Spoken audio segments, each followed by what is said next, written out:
তো আমরা এখন এখানে চণ্ডী পাহাড়ে চলে এসেছি। এই যে সামনে রোপো রয়েছে, রোপো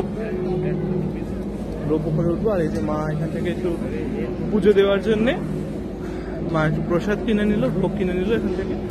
আর এই যে সামনে এন্ট্রি, এই এন্ট্রি দিয়ে আমরা এখন রোপোতে উঠবো।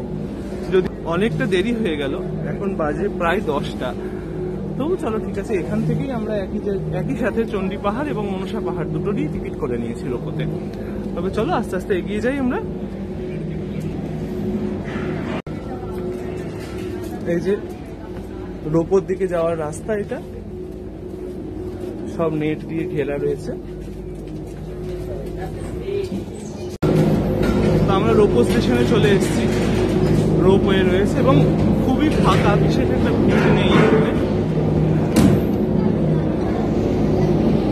এই যে রোপো,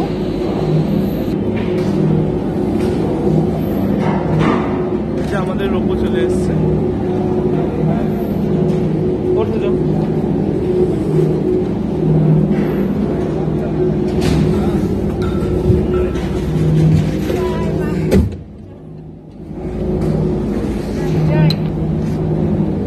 এই যে রোপোতে আমরা উঠে পড়েছি। এবার রোপো আস্তে আস্তে ওপরের দিকে উঠছে।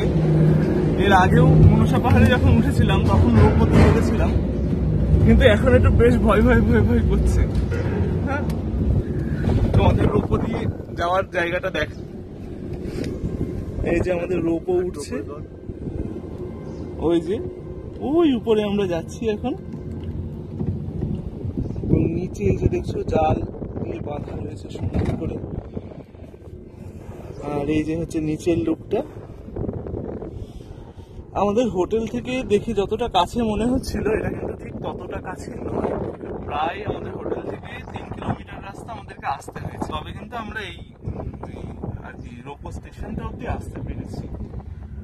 বিভৎস একদম, ভীষণ উঁচু। মনসা পাহাড়ের থেকে কম আর কি, চণ্ডী পাহাড়টা অনেক উঁচু। এখানে সুন্দর হাওয়া দিচ্ছে, দারুণ হাওয়া দিচ্ছে। এই যে আমার জননী বসে রয়েছে, আর ওই যে দূরে হরিদ্বার শহর দেখা যাচ্ছে। আমরা কিন্তু এখন ভীষণ অনেক উঁচুতে রয়েছি এবং চণ্ডী পাহাড়ের দূরত্বটা, মানে যেটা রোপো করে যাচ্ছি আমরা, এটা কিন্তু অনেকটা, একটুখানি নয়। তোমাদের একদম প্রায়, এখন আমরা প্রায় টপে চলে এসেছি। ওই যে টপ, তবে এই যে টপে যাওয়ার আগের ভিউটা এই জায়গাটাই। এবং নিচের দিকে দেখো, বেশ ভালো লাগছে দেখতে, টুকুস করে। আর ওই যে পাহাড়ের দিককার ভিউ, আর ওই যে দূরে দেখা যাচ্ছে গঙ্গার মেইন খাত, এটা দেখা যাচ্ছে দূর থেকে। আর এই যে এইদিকে পুরো জঙ্গল। আর মোটামুটি আমাদের মিনিট 5-6 সময় লাগছে উপরে পৌঁছাতে। মন্দিরের মধ্যে হয়তো বা ভিডিও করার অনুমতি নেই, ওপরে গিয়ে গার্ডের কাছে শুনে নেব। নিচেও শুনেছি, নিচে বললো শুধু রোপোতে করা যাবে, যদি আর যেটুকু বাইরে থেকে দর্শন করানো যায় আমি সেটুকু তোমাদেরকে দর্শন করাবো। তবে হ্যাঁ, তোমরা যদি কেউ আসো হরিদ্বারে এবং মনসা পাহাড় ও চণ্ডী পাহাড় দুটোই যদি কেউ দর্শন করো, হয় চণ্ডী পাহাড়ে এসে দুটোর টিকিট করে নেবে, নাহলে মনসা পাহাড় থেকে দুটোর টিকিট করে নেবে। তাহলে তোমাদের একবারে সুবিধা হয়ে যাবে, তোমাদের দুটো জায়গাতে লাইনে দাঁড়াতে হবে না। যদিও আজকে খুবই ফাঁকা রয়েছে, আমরা টিকিট কাটলাম আর একদম সোজাসুজি ঢুকে চলে এলাম, একদম লাইনে দাঁড়াতে হয়নি। আমাদের আগে 6-7 জন ছিল, তাই একই সাথে টিকিটটা করে নেবে। আর বাইরের দৃশ্যটা আর একবার দেখ, অপূর্ব লোকেশন এই জায়গাটার। এই যে রোপো আমাদের স্টেশনে চলে এসছে, সেই ঝাঁকুনি দিল একটা টুকুস করে। আমরা চণ্ডী পাহাড়ের টপে পৌঁছে গেছি। তা আমরা এখন রোপো থেকে নেমে মন্দিরের অনেক কাছে চলে এসেছি। আর এইদিকে পাহাড়ের ভিউটা দেখো,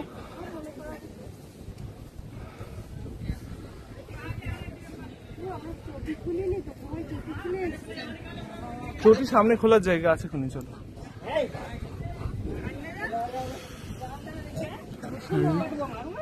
এবং ও কিছু বলবে না। এই হচ্ছে এই জায়গার ভিউ।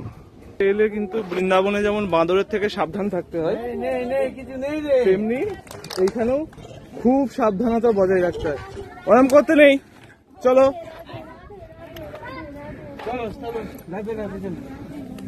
ওরম করতে নেই। ও বাংলা বুঝে উল্টে দিল। চলো, বৃন্দাবনে যেমন বাঁদরদের থেকে সাবধান থাকতে হয়, এখানেও বাঁদরদের থেকে ভীষণ সাবধানতা অবলম্বন করতে হয়। হ্যাঁ,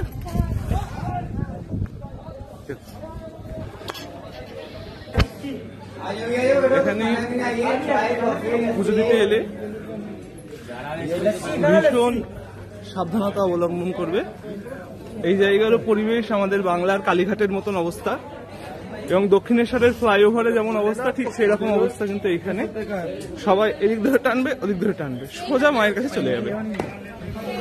এই যে আগে সামনে মায়ের মন্দির রয়েছে, ঠিক আছে, সামনে মায়ের মন্দির রয়েছে। এই যে গণেশজি বসে রয়েছেন একদম উপরে।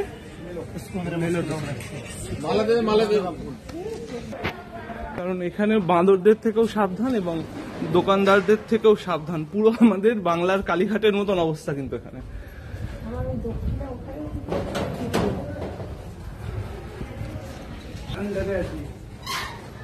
এই যে রাস্তা এখানে। আমি এখন ভিডিও অফ করছি, আমি জানি না আগে ভিডিও করা অ্যালাউ আছে কিনা, ভিডিও অ্যালাউ আছে কিনা আমি জানি না। যদি অ্যালাউ থাকে তবে আমি ভিডিও করব এবং তোমাদেরকে দেখাবো।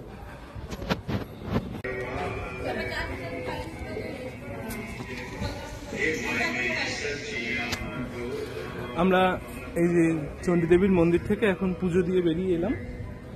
আর এখানে প্রচুর বাঁদর রয়েছে, আর ভেতরে ভিডিও করা বারণ ছিল, ছবি তোলাও বারণ ছিল। ওই জন্য আমি মন্দির থেকে বেরিয়ে এসে তবে আমি ভিডিও বা ছবি করছি। বেরিয়ে এলাম এই দরজাটা দিয়ে। এই দরজার নাম চন্দ্রদুয়ার। আর মায়ের মূল মন্দিরের চূড়া হচ্ছে এইটা। চূড়া দর্শন করো, চূড়া দর্শন, চূড়া দর্শন এবং মাতৃদর্শন একই। চূড়া দর্শন করো। আর এই হচ্ছে মায়ের মন্দিরের মূল ধ্বজ, এইটা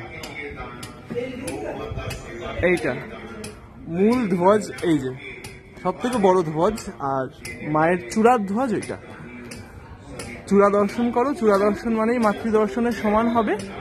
আর এই সিঁড়িটা উঠে যাচ্ছে একদম মায়ের মন্দিরে। এই সিঁড়িটা উঠে যাচ্ছে মায়ের মন্দিরে পুরো।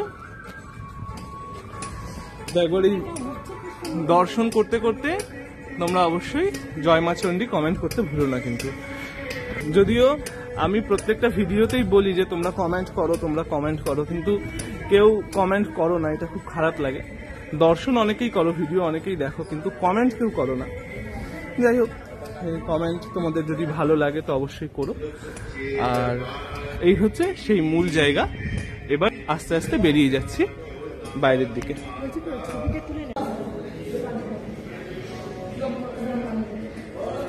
মা অন্নপূর্ণা,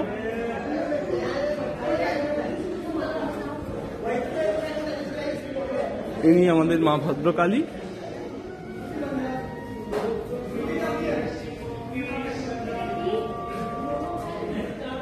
ইনি কাল ভৈরবজি এবং এইখানে রয়েছেন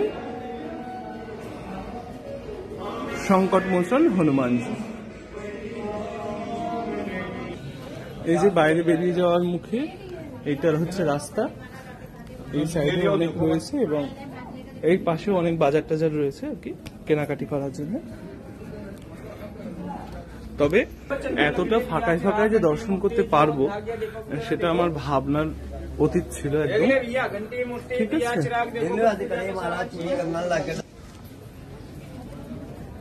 এখান থেকে একটা সুন্দর ভিউ পাওয়া যাচ্ছে।